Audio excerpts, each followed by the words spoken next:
বাহ, ও ও বলে ডাকা হচ্ছে? কি এমন করার কি আছে? আর আমার হাত এভাবে ধরে টানছিস কেন? ছাড় বলছি। যখন তোরা তোর গায়ে হাত দিচ্ছিল, চুলে হাত দিচ্ছিল, তখন কোথায় ছিল এই অগ্নিরূপ? ছেলে দেখলেই গলে গলে পড়িস না? আবারও কি ভাবে সেটাও ভাবতে হয় তোকে? বাহ, ভালো উন্নতি হচ্ছে আমার ফুফুর মেয়ে। মুখে লাগাম টান, একদম বাজে কথা বলবি না। হাত ছাড় আমার। তোর মতো আমার চরিত্রের দোষ নেই যে ছেলে দেখলেই গলে গলে পড়বো। তুই তো মেয়ে দেখলেই গলে পড়িস, হুঁশ হারিয়ে ফেলিস। সবাই প্লে বয় বলে তোকেই জানে। আর একটা বাজে কথা বলবি তো এইখানেই জানে মেরে দিব। আরিশা আর কোনো কথা বাড়ালো না। সে যতই প্রতিবাদী হোক, ছেলেদের রাগকে ভয় পায় সে। বিশেষ করে নিজেদের ভাইদের রাখতে দেখলে এমনিতেই গুটিয়ে যায়। তার উপরে সাদাফের এমন রাগ সে আগে দেখেনি। কিরে সাদাফ, ওকে এভাবে টানতে টানতে কোথায় নিয়ে যাচ্ছিস? মাঝপথে রাফিদের কথায় কিছুটা অপ্রস্তুত হয় সাদাফ। এই তো ভাইয়া, আমার পাঞ্জাবিটা একটু ফসকে গেছে, তো ওখানে ইস্ত্রি করিয়ে নিব। কই, আমি তোর সাথে ছিলাম, তোর পাঞ্জাবিও দেখলাম, কুচকে যায়নি তো? আরিশা ভেঙচি কাটে। একটা পাঞ্জাবি ইস্ত্রি করে দেওয়ার জন্য এত রাগ? আমি করব তোর পাঞ্জাবি আয়রন? স্বপ্নেও না। রাফিদ হেসে বলে। যা যা, ভাইয়ের সেবা কর, ভাই তোর রেগে আছে। সাদাফ তাকাতেই রাফিদ মুখে আঙুল দিয়ে চুপ হয়ে যাওয়ার ভান করে। পাঞ্জাবি কেন? আমার ঘরের টাইলস তোকে দিয়ে মোছাবো, লিখে রাখ। কোনো মতে আরিশাকে নিয়ে ছাদে আসে সাদাফ। তারপর দাঁতে দাঁত পিষে বলে। ওই শাওনের সাথে তোর এত কিসের কথা? ওই ছেলে তোর সাথে এত চিপকায় থাকে কেন?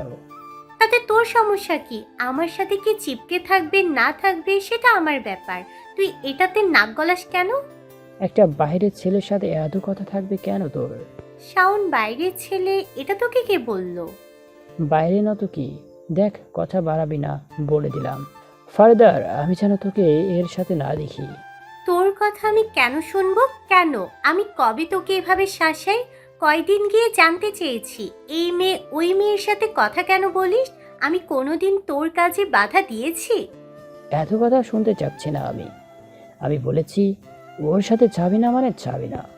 আমি যাবই। সাদাফ রাগে দেয়ালে পাঁচ বসিয়ে দিল। আরিশা গুটিয়ে গেলেও দমে যায়নি। যা যা, এক্ষুনি আমার সামনে থেকে। ফারদার আমার সামনে আসবি না। আরিশাও আর দাঁড়ালো না।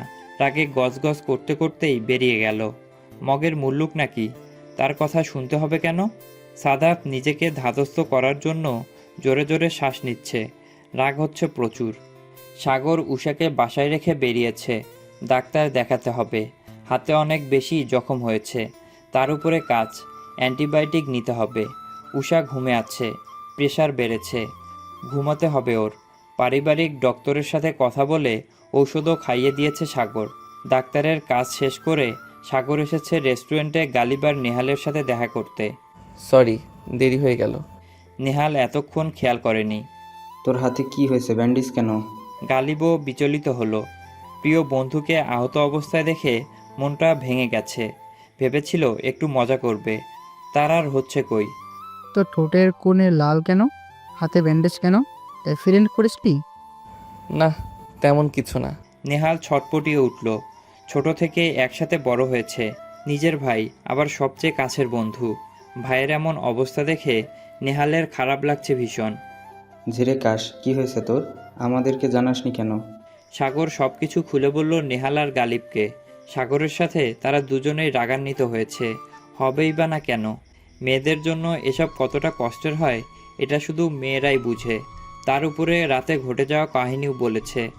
যাই হয়েছে খুবই খারাপ হয়েছে। ওই বেটাকে খুঁজে বের করলেই হবে। খোঁজ খবর নেই, বাড়ি কোথায় এর? আর তোকেও বলে সাগর, উষার মধ্যে এমন কোনো সমস্যা আমি দেখি না যে কারণে তার সাথে সংসার করা যাবে না। কেন এমন করে মেয়েটাকে সব জায়গায় ছোট করেছিস? বাদ দে গালিব, এসব আর নতুন কি? ও যদি মানুষের মান সম্মানের কথা ভাবতো তাহলে আজকে ওদের সম্পর্ক এই স্টেজে থাকতো না।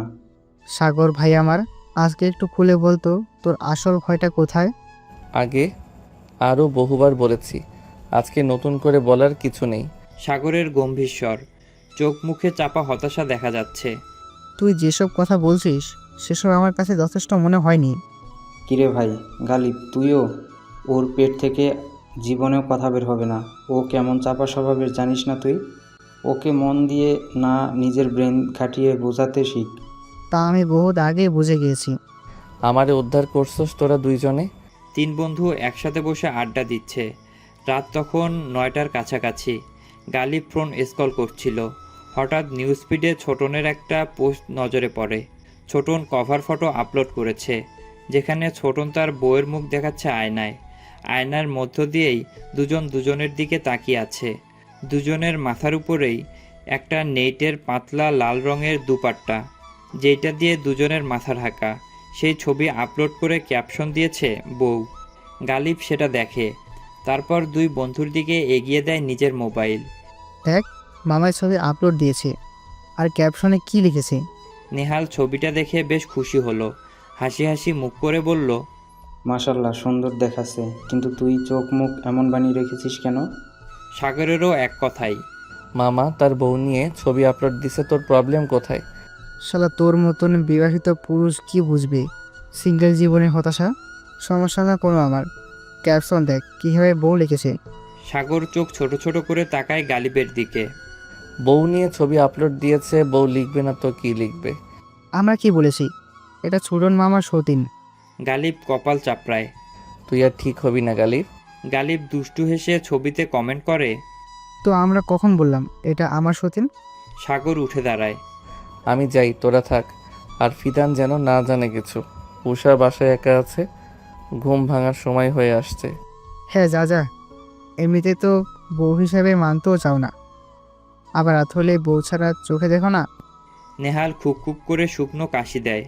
হাজার হোক, নিজেরই তো ভাই বোন। গালিবের মাথায় গাঁটটা মেরে বলে, লেখাপড়া হুদাই করেছিস তুই? সাগর বেরিয়ে যায় বাসার উদ্দেশ্যে। সাগর চলে যাওয়ার প্রায় 25 থেকে 30 মিনিট পরেই ছোটনের কল আসে গালিবের ফোনে। কি ব্যাপার বরমশাই, খুব তো বিয়ে নিয়ে লাফালাফি চলছে। তা এখন কোথায় আছো? এখনও বউয়ের আঁচলের তলায় মুখ ঢাকুনি? নেহাল কথা শেষ করার সাথে সাথেই পাশ থেকে গালিব বলে, দূর বেটা, আজকে রাতে আঁচলের তলে মাথা লুকায় না, উল্টো আঁচলও। চুপ থাক তুই, মুখ খুললেই অশ্লীল কথা বের হয় তোর মুখ থেকে। নেহালের কথাকে অগ্রাহ্য করে ছোটন গালিবের উদ্দেশ্যে বলে, গালিব বাপ আমার তো বাসর ঘরে ঢুকতে ভয় লাগছে, লজ্জা লাগছে। নেহাল গালিবের মুখ থেকে হাত সরায়। দেখ সাল্লাম আমার অবস্থাটা দেখ, একটু আগে ছবি পোস্ট করলো বউকে সাথে নিয়ে, এখন নাকি বাসর ঘরে ঢুকতে ভয় করে। চুপ থাক, মামা নার্ভাস। কি হলো? কিছু বলছো না কেন? আমার কেমন লাগছে, একটা মেয়ের সাথে এক রুমে থাকবো, তাও জীবনের ফার্স্ট। লজ্জা লাগছে আমার। সকালে ভাই ভাবির সামনে, আপার সামনে কিভাবে যাব? সবাই বুঝে যাবে আমি বাসর করেছি। ছোটনের কথায় গালিব ভ্রু কুঁচকালো। দুষ্টুমির স্বরে বলল, যখন বিয়ে করার জন্য পাত্রী দেখেছিলে তখন লজ্জা করলো না? পাড়া প্রতিবেশী সহ 14 গোষ্ঠীকে জানিয়ে যে বিয়ে করলেই তখন লজ্জা লাগেনি? আর এখন বাসর ঘরে যেতে তোমার লজ্জা লাগে? নেহাত তুমি আমার 2 বছরের বড়, আর সম্পর্কে মামা হও, তাই তো মুখটা সামলে রেখেছি। নয়তো দেখতে মেয়েদের মতন এত ঢং না করে ঘরে ঢুকে পড়ো। বলছিস তোরা? না আমরা না, আমাদের ভূত বলেছে। এসব বাদ, আগে বলো সবে মাত্র 10টা বাজতে চললো, এখনই তোমাকে বাসর ঘরে ঢুকতে দিচ্ছে কেন? মজা নিস না, প্যারাই আছি। আচ্ছা রাখছি, পরে কথা হবে। এই মামা শোনো। গালিবের ডাকে থামে ছোটন। কি বলবি বল। শোনো, বাসর ঘরে ঢোকার পরেই চারপাশের পরিবেশ পরিস্থিতি অনুকূলে থাকবে না, কিন্তু নিজেকে স্ট্রং থাকতে হবে, বুঝলি? হুম। নেহাল গালিবের দিকে সন্দেহের দৃষ্টিতে তাকায়। তুই জানলি কিভাবে? গালিব না বোঝার ভান করে বলল, কোনটা? পরিবেশ পরিস্থিতি অনুকূলে থাকে না এটা? গালিব দুষ্টু হেসে মাথা চুলকায়। সাগর বাসায় ফিরে দেখে উষা ড্রয়িং রুমে সোফায় বসে টিভি দেখছে। সাগরকে দেখেই উষা উঠে দাঁড়ায়। সাগরের সামনে গিয়ে বলে, আমাকে একা বাসায় রেখে কোথায় চলে গিয়েছিলেন আপনি? সাগর দরজা লক করছিল উল্টো দিকে ঘুরে। উষার মিহি কণ্ঠে পিছন ফিরে তাকায় সে। নিজের হাত উঁচু করে ধরে দেখায় উষাকে। হাতের জন্য ট্রিটমেন্ট নিতে। ছোট্ট জবাব, কিন্তু উষার কলিজা নাড়িয়ে দেওয়ার জন্য যথেষ্ট।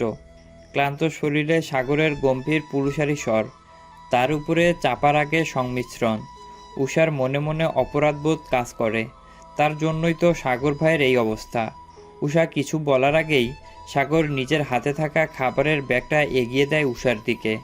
উষা ভ্রু কুঁচকে তাকায় সাগরের দিকে। খাবার আছে এখানে, গরম গরম খেয়ে নে। আপনি খাবেন না? হুম। উষা ভয়ে ভয়ে বলে। কখন? কিছু মনে না করলে একটা কথা বলি। সাগর নিজের ঘরের দিকে যাচ্ছিল। উষার কথা শুনে মাঝপথেই দাঁড়িয়ে যায়। গম্ভীর স্বরে বলে, কি কথা? উষা দোনমোনা করতে থাকে। উষার মোচড়ামুচড়ি দেখে সাগর বিরক্ত হয়। কি বলবি? বলে ফেল। না মানে বলছিলাম খাবারটা আমরা একসাথে বসে খাই। সাগর কিছুক্ষণ তাকিয়ে থাকে উষার মুখের দিকে, তারপর কি মনে করে যেন বলে, আচ্ছা, খাবার রেডি করে আসছি আমি। চারদিকে ঘুটঘুটে অন্ধকার। এই অন্ধকার মাথায় নিয়েও উষা এই মুহূর্তে দাঁড়িয়ে আছে ছাদের এক কোণে। অন্ধকার উষাকে গ্রাস করে নিয়েছে। নিজের জীবনের সমীকরণ মেলাতে ব্যস্ত উষা। সারাদিন ঘুমিয়েছিল বলে হয়তো গতকাল রাতে ঘটে যাওয়া কাহিনী নিয়ে ভাবার সময় পায়নি। কিন্তু এখন মনের আকাশে মেঘ জমেছে। বারবার মনে হচ্ছে সাগর ভাইয়ের সামনে আমাকে অপমান করা হয়েছে। আমাকে নিয়ে সংশয়ে ডুবে থাকা ব্যক্তির সামনে অপমান করা হয়েছে। উনার সামনে দাঁড়াই কি করে আমি? সাগর রুমে যাওয়ার সাথে সাথেই খুশি মনে খাবার প্লেটে সার্ভ করছিল উষা। একসাথে খেতে বসবে, একটু হলেও খুশি লাগছে। প্রথমবারের মতো সাগর ভাই উষার কথা রাখছে। হুট করেই গতকালকের কথা মনে হতেই মুখটা কালো হয়ে যায় উষার। লজ্জা আর অস্বস্তি ঘিরে ধরে। অমন একটা ঘটনা ঘটে যাওয়ার পরেও সাগর ভাইয়ের সামনে এমন নির্লজ্জের মতো ঘোরাঘুরি করাটা উষার আত্মসম্মানে লাগলো। ব্যস্ত হাতে ডাইনিং টেবিলে সব গুছিয়ে নেয়। এখানে থাকতে চাচ্ছে না সে। হাতের কাজটা শেষ করেই ছোট্ট একটা কাগজ নিয়ে তাতে কিছু একটা লেখে। লেখা শেষ হতেই নিজের রুমের দিকে পা বাড়ায় উষা। রুমে এসে নিজের লাগেজের দিকে তাকাতেই মনে পড়ে বিয়েতে পরার জন্য একটা খয়েরি রঙের জামদানি শাড়ি কিনে এনেছিল মারিয়া জামান। উষার আফসোস হলো, আজকে বিয়ে বাড়িতে থাকলে হয়তো এই শাড়িটা পরে এখন সেজেগুজে বেড়াতো। এমন ভাবনা মনে আসতেই হু হু করে কেঁদে ওঠে উষার মন। পরক্ষণেই ভাবে, প্রায় তো মন খারাপ হলে শাড়ি পরা হয়, তাহলে আজকে পরে ফেলা যাক। এক বিন্দু দেরি না করে দ্রুত ব্যাগ থেকে শাড়ি বের করে উষা। দক্ষ হাতে শাড়িটা গায়ে জড়িয়ে নেয় মুহূর্তেই। ক্রাঞ্চি দিয়ে বেঁধে রাখা কোমর সমান চুলগুলো ছড়িয়ে দেয় পিঠ জুড়ে। চুড়ির বক্সটা বের করে খয়েরি রঙের দুমুঠো চুড়ি পরে নেয় নিজের হাতে। ঠোঁটে গাঢ় করে দিয়ে দেয় রেড ওয়াইন কালারের লিপস্টিক। ব্যাস, 10 মিনিটও যেন লাগেনি উষার নিজেকে সাজাতে। মুখে নেই কোনো কৃত্রিমতা। ফর্সা মুখশ্রীটা দেখলেই মনে হবে কোনো ফুটন্ত লাল গোলাপ। এবার উষার ইচ্ছে জাগলো ছাদে যাওয়ার। দেরি না করে চলেও গেল ছাদে। সাগর রুমে আসার পরপরই ম্যানেজারের কল এসেছিল, যে কারণে 6 থেকে 7 মিনিটের মতো তার সাথেই কথা বলতে হয়। পরপর জরুরি ফাইল চেক করতে ল্যাপটপ নিয়ে বসে ডিভানে। আধ ঘন্টারও বেশি সময় লাগে সাগরের কাজ শেষ হতে। কাজে ডুবে থেকে ভুলেই গিয়েছিল খাবারের কথা। কপালে কিঞ্চিত ভাঁজ পড়ে সাগরের। বড় অদ্ভুত লাগে, এতক্ষণ হয়ে গেল তাও উষা খেতে ডাকেনি। নিজের দিকে তাকাতেই বুঝে গেল নিজেকে ফ্রেশ করা জরুরি। সকলে জার্নি আর ঝামেলার পরে উষাকে নিয়ে পড়ে থেকে আর গোসল করা হয়ে ওঠেনি সাগরের। হাতে প্রচণ্ড ব্যথা, কনুয়ের কাছে কেটে গেছে অনেকটাই। তার উপর ডান হাতের তালুসহ হাতের উপরে নিচে বিভিন্ন জায়গায় জখম করেছে বাজেভাবে। বসা থেকে উঠে দাঁড়ায় পরনের শার্ট খোলার জন্য। বাম হাত শার্টের বোতামে রেখেই মনে আসে উষার কথা। মুহূর্তেই মাথায় দুষ্টুমি খেলে গেল যেন তার। মুখে দুষ্টুমির হাসি ফুটিয়ে বিড়বিড় করতে করতে বেরিয়ে যায় রুম থেকে। ডাইনিং স্পেসে এসেই দেখে জায়গাটা খালি। দৃষ্টি তীক্ষ্ণ হয় সাগরের। চারদিকটা সতর্কতার সহিত পর্যবেক্ষণ করে নেয়। ঘরের কোথাও উষাকে দেখতে না পেয়ে ভ্রুযুগল কুঁচকে আসে সাগরের। ডাইনিং টেবিলে দৃষ্টি দিতেই দেখে গ্লাসের নিচে চাপা পড়ে আছে একটা সাদা রঙের কাগজ। গ্লাস সরিয়ে হাতে নেয় তা। চিন্তার ছাপ মুখের আদলে স্পষ্ট। তবুও কাগজটা খুলে সেখানে পরিচিত হাতের লেখা দেখে অধরে হাসি ফুটে। সাদা কাগজে ছোট্ট ছোট্ট করে লেখা আছে, আমার খিদে নেই, আমি খাবো না, আপনি খেয়ে নেন, আমার ঘুম পাচ্ছে, ঘুমাতে গেলাম আমি। কাগজটা উল্টে পাল্টে দেখে সে। বার কয়েক আওড়ায় একই লাইন। রাগী স্বরে বিড়বিড় করে, তোর ঘুমানো বের করছি আমি, দাঁড়া। আমার জীবনে আসার পর থেকে এক বিন্দু শান্তি দিচ্ছিস না। আমার ঘুম হারাম করে এখন তুই পড়ে পড়ে ঘুমাবি? দাঁড়া। বলেই হাঁটা ধরল উষার রুমের দিকে। কোনো সারা শব্দ না করে ঠুস করে ঢুকে পড়ে উষার রুমে। বিছানায় এলোমেলো হয়ে আছে উষার পরনের জামা কাপড়। ব্যাগ থেকে কাপড় চোপড় বের হয়ে ছড়িয়ে ছিটিয়ে রেখেছে বিছানায়। সাগরের কপালের ভাঁজ গাঢ় হয়। উষা, এ কি অবস্থা করে রেখেছিস ঘরের? উষা শাওয়ার নিচ্ছে ভেবে উপরের বাক্যটি বলতে বলতে এগিয়ে যায় ওয়াশরুমের দিকে। ওয়াশরুমের দরজা বাহির থেকে আটকানো দেখে চিন্তায় বুঁদ হয় মস্তিষ্ক। মোবাইলটা অযত্নে পড়ে আছে বিছানার উপরে। বেলকুনির দরজাও লক। তাহলে মেয়েটা গেল কোথায়? সাগর অশান্ত অস্থির মনে বের হয়ে আসে রুম থেকে। একে একে খুঁজে দেখে ভুইয়া বাড়ির প্রত্যেকটা রুম। মনে অদ্ভুত চিন্তারা উকি দিতে চাচ্ছে। প্রতিটা ঘর চেক করার পরেও যখন কোথাও কাউকে পেল না, তখনই মাথায় আসে ছাদের কথা। কাল বিলম্ব না করে দ্রুত পায়ে সিঁড়ি বেয়ে উঠে যায় ছাদে। সূক্ষ্ম নেত্রে দৃষ্টি বুলায় ছাদের প্রতিটি কোণে। কাঙ্ক্ষিত রমণীকে অদূরে দাঁড়িয়ে থাকতে দেখে অশান্ত মন মস্তিষ্ক যেন শান্ত হয়ে যায় মুহূর্তেই। কোনো মতে ডান হাত উঠিয়ে বুকের বাঁ পাশে রাখে সাগর। কয়েক সেকেন্ড দাঁড়িয়ে থাকে। অস্থিরভাবে নিঃশ্বাস টেনে নেয় নিজের ভেতরে। শাড়ি পরিহিত রমণীকে দেখে যেন রাগের মাত্রা বেড়ে যায় কয়েক গুণ। লম্বা লম্বা পা ফেলে গিয়ে দাঁড়ায় উষার ঠিক পেছনে। তারপর নিজের স্বভাবসুলভ গুরুগম্ভীর গম্ভীর স্বরে উষার কানের কাছে মুখ নিয়ে ভূতের মতো করে ফিসফিস করে বলে, আমার অন্তর জ্বালিয়ে খাক করে দিয়ে এখানে দাঁড়িয়ে আছিস কেন? হঠাৎ করে পুরুষালী অমন রুক্ষ স্বরে কেঁপে ওঠে উষার সমস্ত কায়া। ভূতের ভয় আছে তার। এত রাতে ছাদে কখনো একা আসে না উষা। এত সাহস সে করে না কখনো। আজকে কি হয়েছিল কে জানে। কণ্ঠ পরিচিত হলেও হঠাৎ সম্বোধনে ভয় পেয়ে যায় উষা। ভীত নয়নে পেছনে ফিরে তাকায় উষা। সাগর গম্ভীর নয়নে দেখে উষার পা থেকে মাথা পর্যন্ত। সাগরের পেছনে এক কোণে বসার জায়গাটাতে শুধু নীল রঙের ঝাড়বাতি জ্বলছে। সিঁড়িতে জ্বলতে থাকা আলো এসে পড়ছে উষার মুখশ্রীতে। রাস্তায় সোডিয়ামের হলুদ আলোর আভা আছে। এতটুকু আলোয় সাগর উষাকে যতটুকু দেখল তাতেই যেন মুগ্ধ হলো। মুগ্ধ দৃষ্টিতে তাকিয়ে রইল নিজের হালাল সম্পদের দিকে। ইদানিং তার কি হচ্ছে সে নিজেও বুঝতে পারছে না। উষার সামনে নিজেকে নিয়ন্ত্রণ রাখাই যেন দায়। 3 কবুলের জোরে এমন অনুভূতি হচ্ছে কি না সেটা সে বুঝে পেল না। কোনোভাবে উষার মায়ে যেন জড়িয়ে না পড়ে, তাই তো ছেড়েছিল নিজের জন্মভূমি। পাড়ি জমিয়েছিল সুদূর লন্ডনে। দুধে আলতা গায়ে খয়েরি রংটা যেন চোখ ধাঁধানো সৌন্দর্য ছড়িয়ে দিচ্ছে। সাগর শুষ্ক ঢোক গিলল। দেশে আসার পরে এই প্রথম উষাকে শাড়ি পরা দেখল সে। সাগরের বুকে চিনচিনে ব্যথা হচ্ছে। নিঃশ্বাস ভারী হচ্ছে ক্রমে ক্রমে। কোনো এক অদৃশ্য বলে উষার দিক থেকে যেন দৃষ্টি সরাতেই পারছে না সে। হয়তো চাইছেও না দৃষ্টি সরাতে। উষা দেখল সাগরের অমন স্থির চিত্র। আলোর উল্টো দিকে দাঁড়ানো বিধায় সাগরের মুখশ্রী স্পষ্ট না উষার নিকট। কপালে ভাঁজ ফেলে জানতে চাইল, আমি আপনার অন্তর জ্বালিয়ে খাক করে দিয়েছি সাগর ভাই। সাগর শুনল কি উষার কথা? শোনেনি। মুগ্ধ দৃষ্টি তখনও তাকিয়ে আছে উষার দিকে। সাগরকে এভাবে স্ট্যাচুর মতো দাঁড়িয়ে থাকতে দেখে ফের ডাকল, সাগর ভাই। সাগর নড়ে চড়ে উঠল। হ্যাঁ হ্যাঁ, কি বলছিস? উষা সন্দিগ্ধ দৃষ্টিতে তাকিয়ে আছে সাগরের দিকে। আমি বলিনি, আপনি বললেন। উষার কাটকাট গলা। এত রাতে একা ছাদে কি করছিস? উষা প্রত্যুত্তর করল না। উষার কোনো হেলদোল না দেখে সাগর ফের শুধায়, এই তোর স্বামী ভক্তি, স্বামীর প্রতি ভালোবাসা?